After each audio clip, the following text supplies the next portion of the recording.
The father role in the family has been killed off, which means the biggest purpose in our lives has been destroyed. And so we look for father figures elsewhere. From the media, from society, from our female teachers in school, and all of them lied to us. They fed us a script that doesn't work. They set us up with a trajectory to fail. If you see yourself still as this little chump video gamer, you're not gonna get respect from anyone. Young men are literally fearing for their safety, and all they're told is run away. And that's bullshit, because a lot of these times you simply can't. Like, the world and the rewards that you want is just yours for the taking if you just think that you're good enough to take it. Most guys see the reward they want right in front of them and say, nope, I couldn't get the reward. Like, the one guy who believes he deserves it goes out and gets it. You've always wondered how, like, some guys who aren't really that attractive, they're not really that alpha, they're not really this and that, but then, like, you see, like, some attractive girl's boyfriend and you're like, hang on, like, what the fuck? How did he get her? You know how? Whilst you've been spurging out, simping, looking at this girl thinking that you can't get her, this guy walks straight up thinking that he deserves it and he got her. Convince yourself, like, I'm saying this in a good way, like an idiot, convince yourself that you've got high testosterone. And you research some of the symptoms. So the symptoms is like, okay, well, you put on muscle mass easy, and you're like, yep, I've got high testosterone, I've got high testosterone, I've got high testosterone. You go in front of the mirror and you're like, yeah, see, I'm putting on so much muscle mass. If you believe that you've got low testosterone, you'll pick up on more of the symptoms because, you know, it'll be in your mind, right? So I've got low testosterone, I've got low testosterone. Every time I go to the mirror, I'll see like, oh, see, like, I'm gaining more fat around my chest. That if we all learned to fight, there would be less fights. There would be a lot less street fights and violence if a lot of young men went to learn how to fight. They'll point the knife at you, be like, oh, give me everything in your pocket. That's not how muggings work, bro. That's not how muggings work. That's what you've seen in movies, like, oh, with the gun, they'll give me everything. That's not what they do, bro. They'll come up and hit you first. When you're on the floor, then they'll take your shit. They don't just, it's not like a fucking, like, Final Fantasy VII game where we both have turns. And so it's of utmost importance that you train, that you learn how to fight. You need to have something to be confident about. So many guys are trying to fake it and become more confident by watching a YouTube video. It's not how it works, bro. It's really not how it works. You can't just watch a video and be like, oh yeah, I'm confident now. You become confident when you are competent. You wanna know how to get confidence? Do the hard work. Stop being a fucking pussy and do something hard, and then do it repetitively, and then you will start to feel confident about that singular thing. You go right now, search up the martial arts club and book in the first session. Like, you don't even need to book in. Generally, you can just go show up to the first session. I can't even explain to you how much that has changed my mindset. Like, my anxiety has dropped by a significant. Do the sparring sessions there and fight some of them good fighters. And all these guys, every time I'd see them, and they'd always just say like, oh, don't get into fights, guys. Don't get into fights. Before you fight, go on Google and search up the laws and the legislations. Like, what the f***? These Redditors actually saying this shit, like, oh, before you defend yourself, go search up the self-defense laws in your area. Shut the f*** up, bro. If I'm like this, if I've walked away from this guy and he's still coming towards me and he's got into, like, literally this far away, bro, this guy is going to hurt me. Like, this guy will f*** you up. The number one reason why you might have not made a self-improvement YouTube channel or some kind of social media page is mostly because your brain convinces you that you aren't good enough. How can you teach someone else when you've barely made progress? You're not like the big guys. You aren't where you want to be just yet. The amount of times I hear someone say that, I'm not where I want to be just yet, so I'm not good enough for it. You know the girls who are on self-improvement and they're just rubbing crystals or some shit, and they're doing like, I am a high-value woman. But you've got a double-digit body count. This is the one superpower, the one fast track to self-improvement. Update your identity. See yourself as the guy who you want to be already.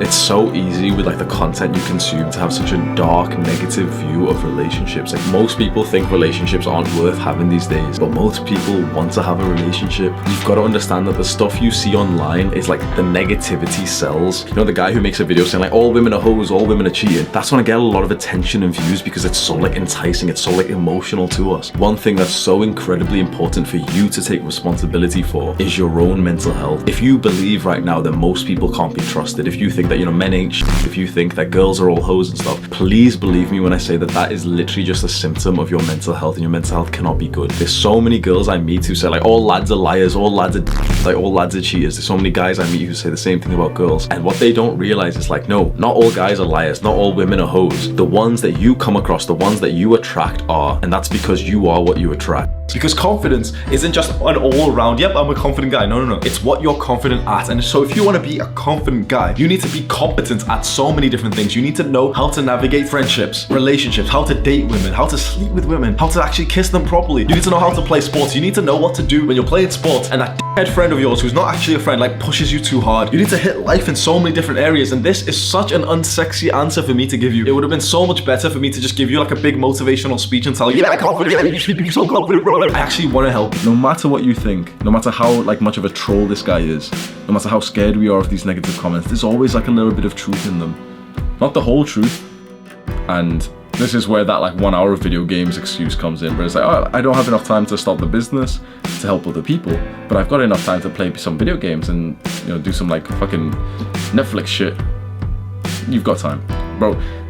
No one can ever say that they don't have time, because there's successful people out there who work full-time jobs, who've got families, and they've also got big YouTube channels. So it's like, I always just ask that same question to myself. Is that an excuse that your Jeffrey brain is using to keep you complacent? When you go outside, the majority of the people you come across are happy, healthy people. But when you stay on the internet like a dumbass, you're seeing the extreme sides to life. But to be better than average, you have to be different to everyone else. Think about right now the normal behaviors of the 99% of people. And the most common one would be consumption. Then think about the behaviors of the 1%. Maybe 1% seems a lot very like elitist. It's probably like 5%, but you get what I mean. Think about the behaviors of the 1%, and the most common behavior in that wouldn't be consumption, it would be creation, it would be production. You need to change your EE ratio.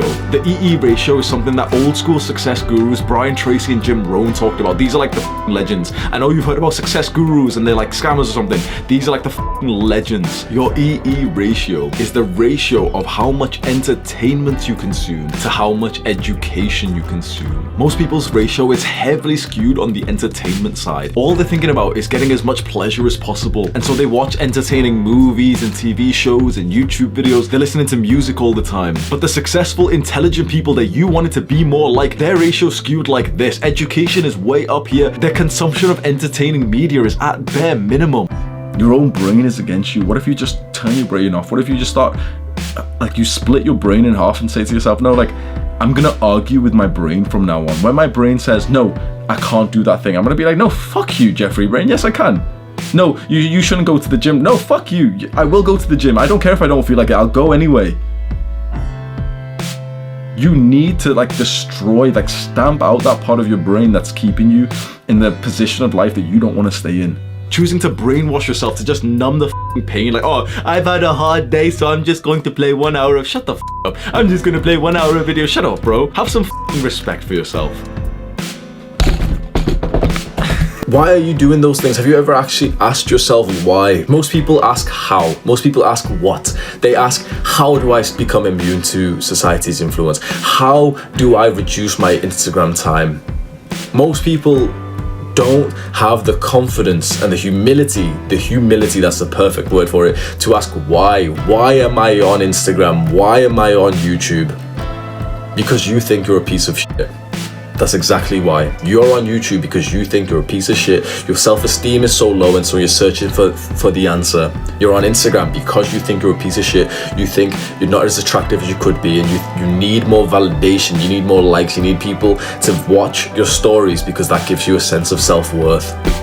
Ask yourself right now, what does your EE ratio look like? All of these other small YouTubers and this modern like soft narrative to make men more feminine and weak, bro, they'll all tell you that it's okay to be weak. They'll tell you that, oh, you know, it's okay to have some entertainment, play your video games, eat your sweet. They'll say this to you, bro. I disagree. It is the #1 sin of self-improvement, especially if you are a young person, to waste time. Instead of leveling up in the virtual world, how about you come and level up in real life? For real education starts after you leave the education system. When you start your own self-education, you allow your brain to be curious of the things that you want to learn, and then you go and learn those things. You feel a curiosity in your mind, like, I want to learn sales. Everyone keeps talking about sales, like, you know, sales as a job, like, how could I even sell something? So then you go and buy books on sales, you're like, oh, that's the process. Why don't you be like the person who sets the example? There's some like dumbass kids or some fat person who's littered something, or you know, those fucking disgusting. Like, people still fucking smoke cigarettes, but there's someone who smokes and like they leave the little butt and they just tossed it to the side. Imagine if they just kind of saw you, don't be a dickhead, don't, you know, like shout at them or anything, but imagine they just saw you pick it up and like stamp it out and like put it into like smoking ashtrays in a bin or something like that. Or you see some like dumbass little kid throw like a snack wrapper on the floor and they see you pick it up and put it in the bin. You don't say anything, you just kind of like smile and, you know, give them a thumbs up, because if you act like a dickhead, like, oh, I'm so prestigious, I'm helping, you're just gonna offend that person and they're gonna think that you're like a bad person and it's not gonna do anything. But imagine if you show yourself as like the example. Right now, you might not enjoy like the things you know you're supposed to do, like get an early night of sleep, go and exercise, take walks, study. You might not enjoy that. The reason why you don't enjoy these things which are so important for you is because you do things that are a million times more fun. The good natural activities that used to give us enjoyment and fulfillment can't, because the modern technologies have f***ed up like your dopamine reward system, just like this video. We have to be better. We have to show that nice example. Scroll down right now and click on the share button underneath this video. Send it over to a friend who might find it interesting. Do the hard work, especially when you don't feel like it. Mwah.